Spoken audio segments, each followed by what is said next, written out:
প্রতি সপ্তাহে নতুন নতুন ভূতের গল্প দেখতে সাবস্ক্রাইব করুন বাংলা ভূতের গল্প চ্যানেলটিকে। সেই সাথে বেল আইকন প্রেস করতে ভুলবেন না।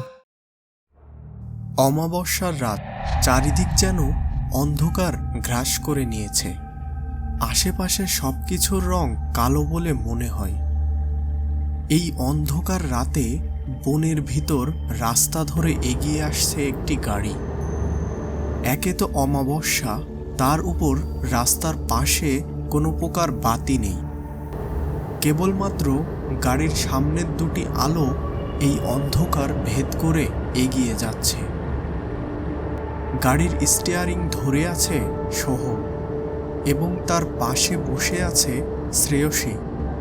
তাদের দুইজনের চেহারায় এক স্পষ্ট আত্মতৃপ্তির ছাপ লক্ষ্য করা যায়। দুইজনের মধ্যে কোনো প্রকার কথাবার্তা হচ্ছে না, কেবলমাত্র গাড়ির ভেতরে বসে আশেপাশের পরিবেশ উপভোগ করছে। হঠাৎ বিকট একটি শব্দ করে গাড়িটি থেমে গেল। শ্রেয়সী কিছুই বুঝতে পারল না। এদিকে সোহম গাড়ি থেকে নেমে শ্রেয়সীকে বলে, গাড়ির কি হয়েছে বুঝতে পারছি না, আর এত রাতে মেকানিকও পাবো না। গাড়িতে বসে থাকার চেয়ে চলো একটু হাঁটি। আজকে রাতে থাকার মতো যদি কোনো স্থান বা হোটেল পেয়ে যাই। শ্রেয়সী সোহমের কথাই গাড়ি থেকে নেমে সোহমের সাথে হাঁটা শুরু করে। সোহম ও শ্রেয়সী গিয়েছিল সোহমের কাছের এক বন্ধু রাহুলের জন্মদিনের পার্টিতে। আর সেই পার্টি থেকে ফিরে আসার সময় সোহমের গাড়ি নষ্ট হয়ে যাওয়ায় আজ তাদের এই অবস্থা। অন্ধকার এই বনের ভিতরে রাস্তায় তারা দুইজন হেঁটে চলেছে কোনো এক স্থানের উদ্দেশ্যে, যেখানে তারা আজকে রাতে থাকতে পারে। কিছু সময় হাঁটার পর তারা একটি হোটেল দেখতে পায়। হোটেলটি দেখে মনে হয় এটি বেশ পুরনো। ঠিকমতো সংস্কারের অভাবে আজকে হোটেলটির এই জীর্ণ দশা। হোটেলটির সামনে একটি ছোট বাতি জ্বলছে এবং প্রবেশ দরজার সামনে লেখা ওপেন। সোহম ও শ্রেয়সী হোটেলটিতে প্রবেশ করে। হোটেলের রিসেপশনিস্টের সাথে কথা শেষ করে তারা হোটেলের একটি রুমে প্রবেশ করে। সোহম শ্রেয়সীকে কি একটা কাজের কথা বলে রুম থেকে বের হয়ে যায়। এদিকে এই নির্জন বনের ভেতরের এক হোটেলের রুমে একা বসে আছে শ্রেয়সী। সে বুঝতে পারে না যে আশেপাশের রুমে কোনো প্রকার মানুষজন আছে কিনা, কারণ তখন চারিপাশ সম্পূর্ণ নিস্তব্ধ। সে একা বসে আছে এই নির্জন হোটেলের রুমে। হঠাৎ তার মনে পড়ে যায় সোহমের সাথে তার সেই প্রথম দেখা। শ্রেয়সী তখন নতুন নতুন কলেজে ভর্তি হয়েছে। আশপাশের পরিবেশ সবকিছুই নতুন লাগে তার কাছে। একদিন তাদের কলেজে একটি গাছের নিচে সোহমকে বসে থাকতে দেখে এবং তার সাথে চোখাচোখি হয়। প্রথম দেখাতেই সোহমকে শ্রেয়সীর বেশ ভালো লেগে যায়। কিছুদিন পর শ্রেয়সী খেয়াল করে সোহম সবসময় যেন তার আশেপাশেই ঘোরাঘুরি করে। একদিন সোহম শ্রেয়সীকে তার মনের কথা জানায় এবং তারপর থেকে তাদের মধ্যে এক ঘনিষ্ঠ সম্পর্ক গড়ে ওঠে। কিন্তু আজকের রাতের মতো তারা কখনো এমন একসাথে এক ঘরে থাকেনি। শ্রেয়সী মনে মনে কিছুটা কৌতূহল অনুভব করে। সে তার খুব কাছের এক বান্ধবীকে ফোন করে। ওপার থেকে কোনো প্রকার শব্দ আসার আগেই হঠাৎ করে রুমের বাতি নিভে যায়। শ্রেয়সী বিছানা থেকে উঠতেই পেছন থেকে কে যেন তার মুখ চেপে ধরে। শ্রেয়সীর হাত থেকে ফোনটি নিচে পড়ে যায়। বিকট এক মেয়েলি চিৎকারে যেন সমস্ত হোটেলটি কেঁপে ওঠে।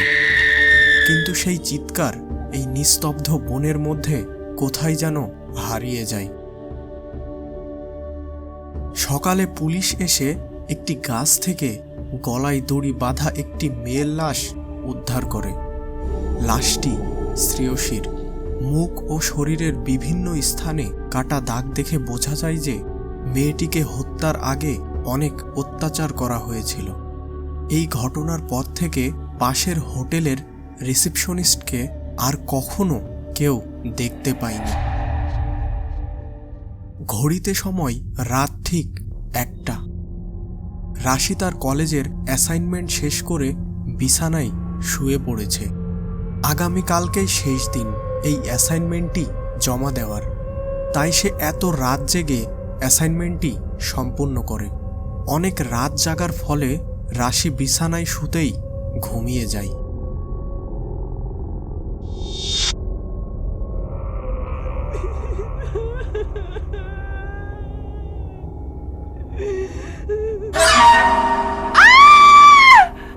রাশির চিৎকার শুনে পাশের রুম থেকে তার বাবা চলে আসে। কি হয়েছে মা, এমন চিৎকার করলি যে? রাশি তখন তার বাবাকে তার স্বপ্নের ব্যাপারে জানায়। রাশির কথা শুনে তার বাবা খুব চিন্তায় পড়ে যায়, কারণ পরশু রাশির বাগদানের অনুষ্ঠান, আর আজকে এমন একটি স্বপ্ন দেখল সে। ওই রাতে রাশি ও তার মা একসাথে ঘুমালো। পরের দিন সকালে রাশিদের পারিবারিক পুরোহিত এসে রাশির কাছ থেকে সমস্ত ঘটনা শুনে সে বলে, দেখো মা, তোমার স্বপ্নের কথা শুনে আমার মনে হচ্ছে যে এটি কোনো আত্মার কাজ, যে কিনা খুব কষ্ট নিয়ে এই পৃথিবী থেকে বিদায় নিয়েছে এবং সে তোমার কাছে কোনো প্রকার সাহায্য চাই। কিন্তু বাবা, আমার মেয়ের সাথেই কেন এমনটা হচ্ছে? আমার মনে হয় ওই মেয়েটির মৃত্যুর সময় কোনো না কোনোভাবে রাশির সাথে একটি যোগসূত্র তৈরি হয়ে যায়। তবে চিন্তার কোনো কারণ নেই, ওই আত্মাটি রাশির কোনো ক্ষতি করবে না। পুরোহিতের কথা শুনে রাশির পিতামাতা কিছুটা আশ্বস্ত হয়। ওই দিন বিকেলবেলা রাশি তাদের ছাদে বসেছিল এবং তার স্বপ্নের ব্যাপারে পুরোহিতের কথাগুলো ভাবতেছিল। হঠাৎ তার মনে পড়ে যায় কিছুদিন আগের এক রাতের ঘটনা। রাত প্রায় 1টার সময় সে ঘুমিয়েছিল। মোবাইলের রিংটনে তার ঘুম ভেঙে যায়। একটি অপরিচিত নাম্বার থেকে ফোন এসেছে। ঘুম ঘুম চোখে সে ফোনটি রিসিভ করে এবং ওপার থেকে একটি মেয়ের আত্মচিৎকার শুনতে পায়। সে খুব ভয় পেয়ে যায় আর ফোনটি সাথে সাথে কেটে দেয়। কিন্তু পরে সে অনেকবার ওই নাম্বারে ফোন দেয়, কিন্তু প্রতিবারই নাম্বারটি বন্ধ দেখাচ্ছিল। সকালে সে এ ব্যাপারে বাসার কাউকে কিছুই জানায় না। বেশ ধুমধাম করে রাশির সাথে শহরের অন্যতম বড় ব্যবসায়ীর ছেলে ইমরানের বাগদান সম্পন্ন হয়। বন্ধু ইমরানের বাগদান অনুষ্ঠান শেষে সোহম একা তার নিজস্ব গাড়ি নিয়ে বেরিয়ে পড়ে তার বাড়ির উদ্দেশ্যে। রাস্তার বিপরীত দিক থেকে দু একটি গাড়ি ছুটে চলতে দেখা যাচ্ছে। সোহম বেশ গতিতেই তার গাড়ি চালাচ্ছে। হঠাৎ সোহম তার গাড়ির ব্রেক চাপে। রাস্তার উপর ধুলাঝড় হচ্ছে, সামনে কিছু দেখা যায় না। সোহম বেশ অবাক হয়ে যায়। হঠাৎ করে এমন ধুলাঝড়ের কারণ সে কিছুতেই বুঝতে পারে না। কিছু সময় পর ধুলাঝড় থেমে যায় এবং সে লক্ষ্য করে তার গাড়ির সামনে একটি কালো ছায়ার মতো কিছু দাঁড়িয়ে আছে। অন্ধকারে ভালো মতো বোঝা যাচ্ছে না। কখন যেন সোহম তার গাড়ির সামনের বাতি নিভিয়েছিল। হঠাৎ বাতি জ্বালাতেই একটি মেয়ের চেহারা দেখতে পাই সোহম।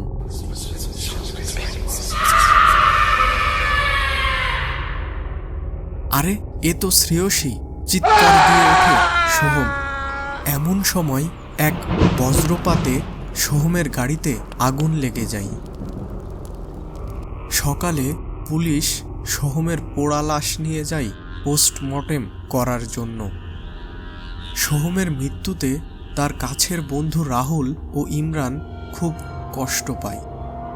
সোহমের মৃত্যুর প্রায় 2 মাস পর রাশি ও ইমরানের বিয়ে হচ্ছে। বিয়ে বাড়িটি লোকজনের চিৎকার চেঁচামেচিতে মুখরিত। কিন্তু এই চিৎকার চেঁচামেচিতে রাহুলের মাথা যন্ত্রণা শুরু হয়। সে কিছুটা রিফ্রেশ হওয়ার জন্য বাসার ছাদে যায় এবং সেখানে যেয়ে সে কিছুটা বিচলিত হয়ে যায়। একটি কালো ছায়া ছাদের উপর যেন দাঁড়িয়ে আছে। অন্ধকারে ভালো বোঝা যাচ্ছে না এবং ওই দিক থেকে কান্নার আওয়াজ ভেসে আসছে। সে ওই ছায়াটির দিকে কিছুটা এগিয়ে যায়। বিকট এক চিৎকার করে ছাদ থেকে একদম নিচে পড়ে যায় রাহুল এবং সাথে সাথে তার মৃত্যু হয়। খুব অল্প সময়ের মধ্যে দুটি কাছের বন্ধুর মৃত্যুতে ইমরানের মনে গভীর শোকের ছায়া নেমে আসে। পরিবারের সকলের অনুরোধ ও রাশির কথা ভেবে ইমরান এবং রাশি হানিমুনের উদ্দেশ্যে রওনা দেয়। ইমরান ইদানিং লক্ষ্য করে বিয়ের পর থেকে রাশির ব্যবহারে কিছুটা পরিবর্তন এসেছে। সে যেন সবসময় ইমরানের কাছ থেকে দূরে থাকার চেষ্টা করে। পথে তাদের বাস নষ্ট হয়ে যাওয়ায় ইমরান ও রাশি রাস্তায় একটু হাঁটার উদ্দেশ্যে বের হয়। হঠাৎ পিছন থেকে মাথায় এক আঘাত পেয়ে সেখানেই পড়ে যায় ইমরান। আঘাতটি করে শ্রেয়সীর বাবা। রাশি ও শ্রেয়সীর বাবা মিলে ইমরানের গলায় দড়ি বেঁধে ঝুলিয়ে দেয় একটি গাছের ডালে। রাশির ভিতর থেকে এক প্রকার কালো ছায়া বের হয়ে আসে এবং বাতাসে মিলিয়ে যায়। সেই সাথে রাশি সেখানেই অজ্ঞান হয়ে যায়। আমাদের সাথে সরাসরি মেসেজের মাধ্যমে কথা বলতে অথবা আপনার ঘটনা পাঠাতে আমাদের ফেসবুক পেজ লাইক করুন ও ইনস্টাগ্রামে ফলো করুন। ফেসবুক পেজ ও ইনস্টাগ্রামের লিংক এই ভিডিওর প্রথম কমেন্টে দেওয়া আছে।